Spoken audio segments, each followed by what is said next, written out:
Are you feeling content now? If so, please proceed and sign the divorce documents. All right, I agree, but be aware that moving forward, I will not provide any help or support whatsoever. When I expressed this, my husband Jason and my mother-in-law Kayla couldn't help but laugh. Actually, that sounds more like something we should be saying to you, I thought to myself as I signed the divorce papers. Both Jason and Kayla appeared delighted, almost overly so, with their joy knowing no bounds. However, they were oblivious to the challenges that awaited them. My name is Dana, and I'm a 35-year-old who works in an office. I've been married to Jason for 5 years. He's employed at a prominent firm, dedicating a lot of effort to his work. Due to his demanding job, Jason often comes home late. Although we both are employed, I end up handling most of the cooking and household chores because of our schedules. We haven't started a family yet, which gives us the flexibility to spend quality time together. We often enjoy going out for drinks with friends and coworkers. Since it's just the two of us, we have ample time to engage in activities we enjoy, which keeps our stress levels relatively low. Personally, I don't have many grievances, nor am I particularly unhappy with Jason. However, something has been troubling me lately. Jason's frequency of business trips has increased. He used to travel for work once a month, which was manageable. But in recent months, these trips have become more frequent, occurring twice a month. Additionally, he now often works on his days off and most holidays. While his company generally respects work-life balance and hasn't previously demanded excessive overtime, the recent increase in his workload is puzzling. When I inquired about the sudden change, Jason remained tight-lipped, citing company confidentiality and refraining from discussing business matters at home. This secrecy and the escalation in his working hours are concerning and highly unusual. What really troubled me was that my husband didn't seem to mind the long hours at work. In fact, he appeared almost eager for his business trips and working on his days off, cheerfully leaving the house each time. But knowing him as well as I do, I could tell it wasn't out of passion for his job. At home, Jason hardly ever spoke about his work. He never expressed a desire for promotion or showed any particular drive or ambition to excel in his department.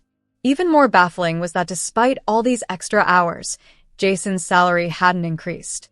With the amount of overtime he was putting in, it was unthinkable that this extra time wasn't being compensated. These inconsistencies made me start to suspect there might be something else behind his frequent absences. Was it possible that these business trips were cover-ups for meetings with a lover? Was he using his work as an excuse to spend time away from me? These thoughts haunted me. Days passed when I considered checking his phone, but Jason always kept it close to him, never leaving it unattended, not even when he went to the bathroom or washed up in the morning. My suspicions deepened. Trusting my instincts, I decided to hire a private investigator to look into the matter. Although part of me hoped my suspicions were wrong, I couldn't shake the feeling that something was off. After an anxious wait, the investigation results confirmed my worst fears. Jason was indeed having an affair. His lover was a colleague from his office, tall, good-looking, and exactly his type. The revelation was infuriating. While I was free to socialize, have drinks with friends, and enjoy lunches on my days off, I had always remained faithful. I had devoted myself entirely to Jason, valuing and cherishing our life together. Yet, he had crossed a line that shattered everything. My husband, Jason, betrayed me with ease, lying and doing as he pleased without regard for our marriage. Determined to address this deceit, I first decided to bring the matter to his mother, Kayla, with whom I shared a reasonably good relationship. I believed Kayla would support me and reprimand Jason for his actions. I called her to say I needed to discuss something important and made my way to her home. Kayla has been living alone since her husband passed away a few years ago. Upon my arrival, Kayla greeted me. "Dana, welcome. What's wrong? You seem troubled coming here so suddenly." I didn't waste any time and told her that Jason was having an affair, using his business trips and work as a cover to meet his lover. I even showed her photographic evidence from the private investigator. However, Kayla's reaction was not what I expected. She seemed unfazed. "Oh, Jason is having an affair, It appeared she might not believe the evidence, thinking perhaps it was all a misunderstanding. As I stressed that these photos were legitimate proof of the affair, Kayla bluntly suggested, "Then why don't you just divorce him?" Her lack of concern was startling. "I mean, I will get a divorce, but shouldn't we address this more seriously?" I questioned. Kayla then surprised me even further. "Well, that's good then," she said nonchalantly. Suddenly, she called out, "Jason, Amorous, you both can come out now." To my astonishment, Jason and his lover, Amorous, emerged from the next room. "How did you—" "Oh, hey Dana." "Hello," Jason began awkwardly. "I'm sorry, I've grown to prefer Amorous, you know? And when you said you had something important to discuss, I assumed it must be about this, so I called them over." Stunned, I asked, "So, you're saying you support this? You approve of your son having an affair?" Kayla responded without missing a beat, "Yes, that's right.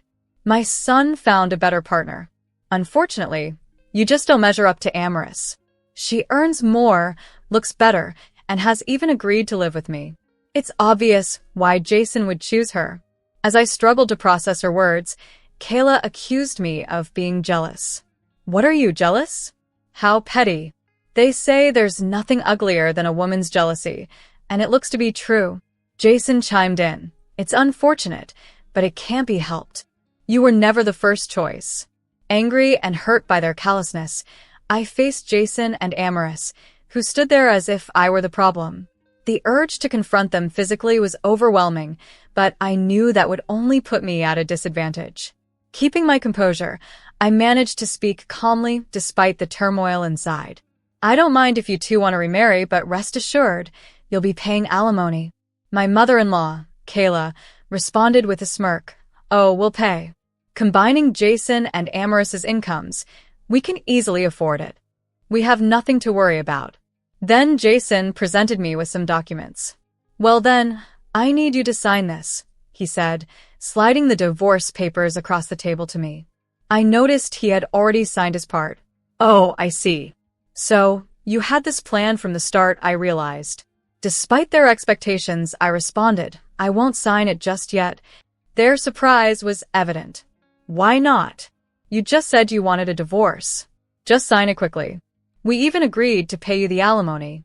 "Ugh, you're such a pain," Jason complained. "I'm going home today because I'm not convinced I should sign these papers just yet." "I won't be pushed into doing whatever you want," I asserted. Kayla then tried to intimidate me. "Oh no, you will not leave here until you sign them." "That's right, if you want to leave, just sign these divorce papers." "Are you sure about that? Are you sure you can detain me like this?" I challenged them. "That sounds like confinement. You're threatening me, you know. And I just recorded everything you just said." Both Jason and Kayla flinched at that revelation. "What are you trying to do?" Kayla asked, visibly shaken. "I just don't want to be bossed around and told what to do. I'll decide when to divorce," I declared. "The next time we meet, we'll have our lawyers with us." With that, I left Kayla's house. Kayla was visibly stunned by my departure, and Amorous's expression made it clear she thought I was being overly difficult. Once I returned home, I packed my bags and went to my parents' house. They were surprised by my sudden arrival but became outraged when I explained the situation. They assured me that I could stay with them as long as needed until everything was resolved. About a month later, I had my lawyer present to discuss the alimony arrangements with Jason, who brought Kayla along to our meeting. I anticipated a contentious encounter, but was resigned to the fact that it couldn't be avoided. This was one of the main reasons why I had stubbornly refused to sign the divorce papers immediately. I had this inkling that by requesting alimony before finalizing the divorce, I might be able to secure a better financial arrangement. Guided by my lawyer, I officially demanded alimony, sending a certified mail to Amorous to formalize my request. Surprisingly, my husband quickly agreed and promised to pay the specified amount. "Are you content now? Then hurry up and sign the divorce papers," he urged, eager to move on. I replied calmly, "All right, fine. But remember, from here on out, I won't be here to help or support you in any way." Jason and my mother-in-law, Kayla, couldn't help but laugh dismissively at my declaration. That sounds like something we should be saying to you, they retorted after I signed the papers. They seemed overjoyed, celebrating their perceived victory, unaware of the difficulties that awaited them. After finalizing the divorce, I moved into a cozy apartment near my office, which simplified my commute significantly, allowing me to invest more time at work. Freed from the domestic duties that once consumed my evenings, I was able to accept overtime opportunities, boosting my income substantially. I also pursued professional certifications, further enhancing my financial stability. About a year after the divorce, I received a call from a familiar number that I couldn't quite place. It turned out to be Kayla. "Oh, thank goodness I've reached you," she sighed with relief. "Dana, please, I need your help." Confused, I asked, "What's wrong?" Kayla's voice was fraught with distress. "It's that woman, Amorous. I can't take it anymore. I had a hunch." "Are you struggling with loan sharks because of debt?" Her shock was palpable. "How did you know?" I explained. I had an investigator look into it. Kayla accused. "So you knew everything and just left us in the dark, betraying us like that?" "Don't be absurd. You're the ones who betrayed me. Jason cheated and left me. If you've just called to complain, I might as well hang up now." Desperate, Kayla blurted out, "Wait, would you consider getting back with Jason if this continues? Both Jason and I are sinking because of Amorous." She then admitted that Amorous was pushing her around and revealed that before the divorce, I had hired a private investigator who discovered Amorous's gambling addiction and her heavy involvement in horse racing and casinos. It turned out she was also buried in a significant amount of debt, which was just my suspicion at first. I believe Amorous married Jason and moved in with Kayla to cut down on her living expenses, effectively saving money on rent. Being a dominant and outspoken person, she likely coerced Kayla into doing all the household chores and possibly even pressured both Kayla and Jason into helping her pay off her debts. "Oh, Kayla, you must feel so let down," I commented when Kayla shared her woes. "So, it turns out it wasn't me who was lacking. It's Amorous who's really struggling financially." "Well, it's no longer any of my concern. I've moved on." Kayla then pleaded, "Please don't abandon us like this. Almost all of Jason's and my savings are gone."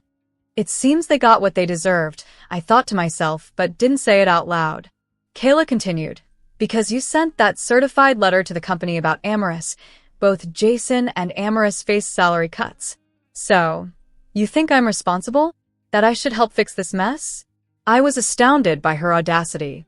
Yet, despite my resolve not to assist them further, I offered Kayla a bit of advice on how to handle Amorous if she continued to be troublesome. Recording her behavior could serve as evidence of the harassment you're enduring. Also, if you can gather proof of her gambling addiction, that could be grounds for Jason to divorce her. Kayla seemed taken aback by the suggestion but recognized its potential. "Oh, that's a good idea. Thank you," she said before hanging up. Following my advice, Kayla and Jason took action.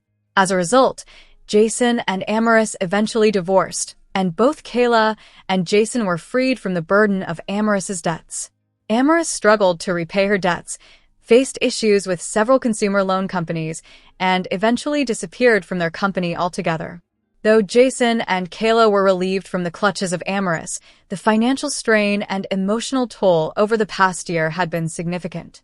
Meanwhile, compared to their ordeal, I felt like I was the happiest among us. Things had turned out quite well for me, all things considered. Interestingly, despite everything, Kayla seemed to think that helping her might bring Jason and me back together. She kept calling, perhaps hoping for a reconciliation, but I knew better than to revisit the past.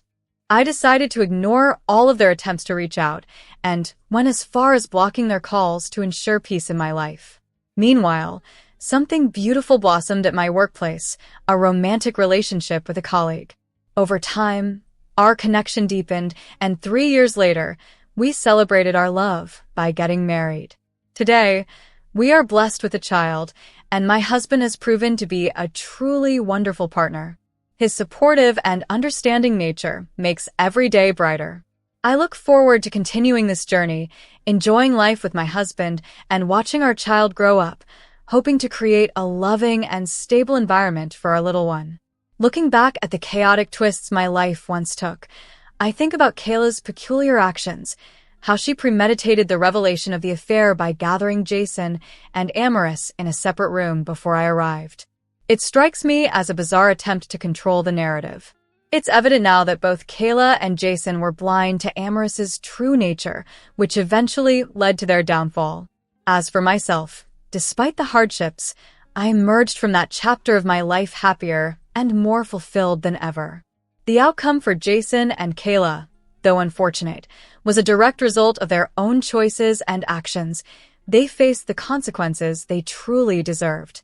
Regarding Mistress, after her departure from the company amid a whirlwind of consumer debts, her whereabouts remain unknown. Occasionally, I ponder her fate, hoping she hasn't encountered any serious misfortune, despite the dubious path she chose. In the grand scheme of things, I find myself grateful for the lessons learned and the new beginnings. My current life, filled with love and laughter, stands in stark contrast to those tumultuous times. I sincerely thank you for listening to my story until the end. If you enjoyed this tale of overcoming adversity and finding happiness, please consider subscribing to our channel. I look forward to sharing more stories and insights with you in our upcoming videos.